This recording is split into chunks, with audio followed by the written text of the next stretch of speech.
Good morning, guys. I'm gonna do a video on 9/11. Now, I didn't do it yesterday, and I never do, cause here's the deal. I can remember when it happened. My late mother and I were going to Wal-Mart in Mount Dora, Florida, and I was going to pick out glasses, different glass frames. We went in, and on our way over, I was listening to this classic rock station, and ABC cut in. And it had said that I think it was the North Tower that was hit first. Parked our car. We heard it again and just looked at each other like, what the hell? We went in to the Walmart.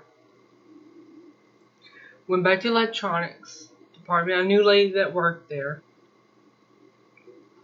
And she and I got a radio set for that same station, and it told again. Only by then, the South Tower had been hit. It was just such a shock. It really was. I mean, now, 17 years later, let's look at everything that's come out.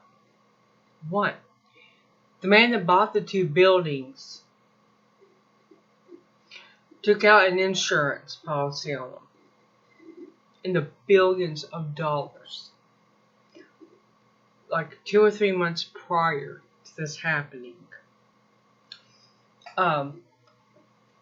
Building 7 fell as well, even though it wasn't touched. Well, that's what sent a lot of people down a rabbit hole. Is this real, or was it a conspiracy? And Trump has said before that he's seen some men dancing on a van. Then he said it was a rough time, so you can't really believe him. But there was 4 gentlemen that was taken in that were seen dancing on the top of a van. It was a moving company that was a Mossad front. You get where I'm going here? And yesterday, it came out that there had been listening devices placed in the White House, in the presidential office. The devices could be traced back to Israel.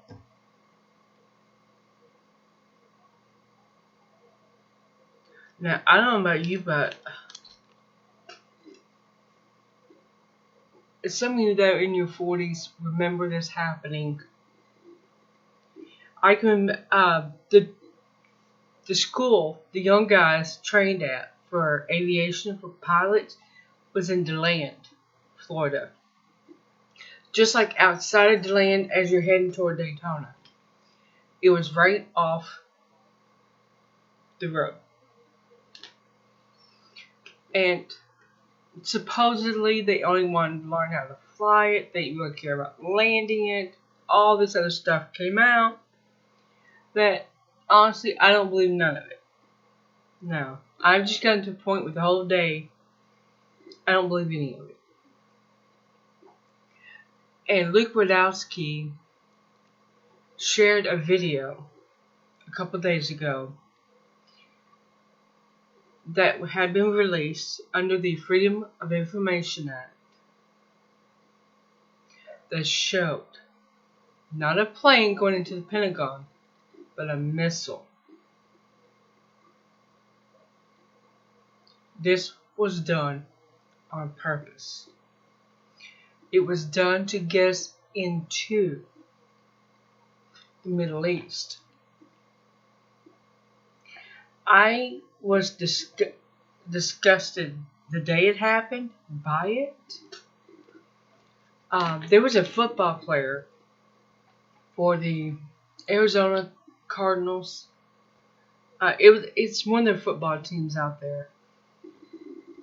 Randy was the guy's first name. He gave up a multi-million-dollar contract to go become an Army Ranger and get the bastards that did that. Because at the time we thought everybody was told it's Bin Laden, it was Al-Qaeda, however you say it. But here's the thing, it wasn't. They weren't the ones that did it.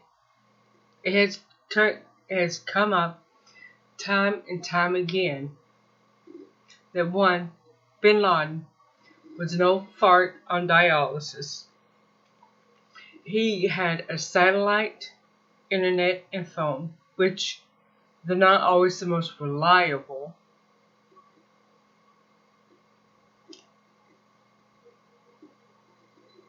That is who we were supposed to believe did this, organized it. No, this was way too big for someone like that. Way too big. There's some, like, well, an intelligence. A government intelligence branch could have pulled this off. Or two of them. One inside the country, one outside the country. And there's been some of the hijackers that have turned up alive and well and married with 1,000 kids. I don't know about the kids, okay, but they turned up married, multiple wives, and living a traditional Islamic life. So now we have to ask ourselves, what the hell was that all about? Oil. It was about oil. Securing oil. It was about sending our loved ones to do Israel's bitch work. The very people who orchestrated that, we are now working with. I don't know you, but I am completely disgusted by that. Anyway, I'm gonna stop here. Just keep in mind all the people who have died, not just from that day, but as a consequence of every lie that's been told after that day. Weapons of mass destruction. Saddam Hussein did not have them. He had the people with the know-how, which is not the same as actually having them. Look at all the people in Afghanistan that have died. So the big pharmaceutical companies would not have to pay a security company to secure the poppy plants. Look at people who died in Syria, which we are there illegally. But we're not supposed to talk about that. We're supposed to talk about the people coming here illegally. And completely ignore the fact that we are in Syria illegally. There's a lot. I got a feeling that before my lifetime ends, a lot more is going to come out. And when it does, Israel's going to have a lot of explaining to do. If they survive, to explain.